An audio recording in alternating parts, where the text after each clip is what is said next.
Launched డ్రోన్లను ప్రయోగించే launch ప్యాడ్లపై Bharat దాడి చేసింది.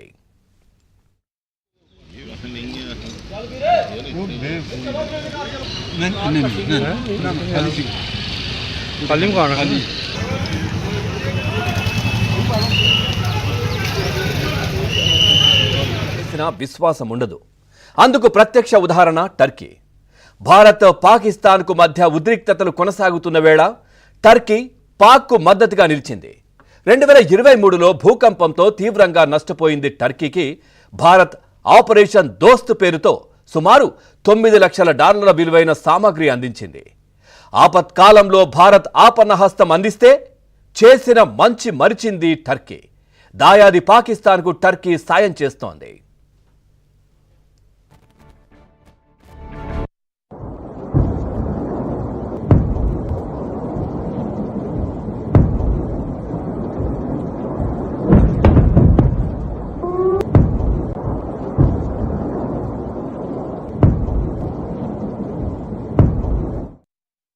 గురువారం రాత్రి భారత్పై సుమారు 400 డ్రోన్లతో పాకిస్తాన్ దాడికి ప్రయత్నించింది.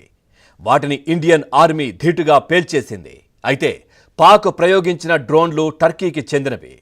టర్కీ మేడ్ ఆసిస్ గాడ్ సోంగార్ కేటగిరీకి చెందిన డ్రోన్లుగా భారత సైన్యం గుర్తించింది. అంటే భూకంపం సమయంలో టర్కీ సాయం చేసిన మనకు వెన్నుపోటు పొడుస్తూ పాక్కు డ్రోన్లు సరఫరా చేసిందంటూ నెటిజన్లు సోషల్ మీడియాలో కామెంట్లు చేస్తున్నారు.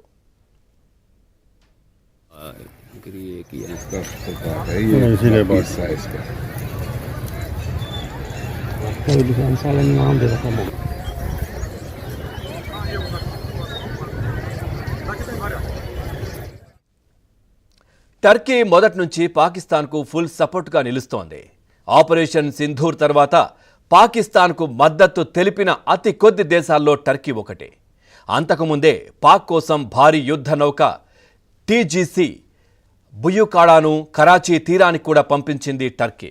సముద్రంలో గస్తీ కాయడం, జలాంతర్గాములను గుర్తించి దాడి చేయడంలో అది ఎక్స్పర్ట్. ఇలా యుద్ధ నౌకలు, డ్రోన్లు, నైతిక మద్దతుతో పాకిస్తాన్కు బలమైన మద్దతుదారుగా నిలుస్తోంది.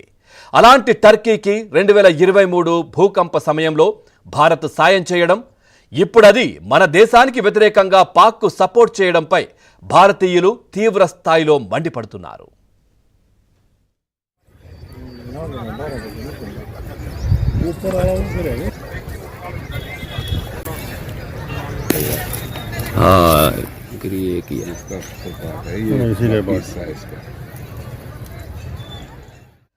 భారత్ పాకిస్తాన్ మధ్య ప్రస్తుతం తలెత్తిన తీవ్ర ఉద్రిక్త పరిస్థితుల నేపథ్యంలో అంతర్జాతీయ ట్రావెల్ బుకింగ్ సేవలు అందించే పలు ఆన్లైన్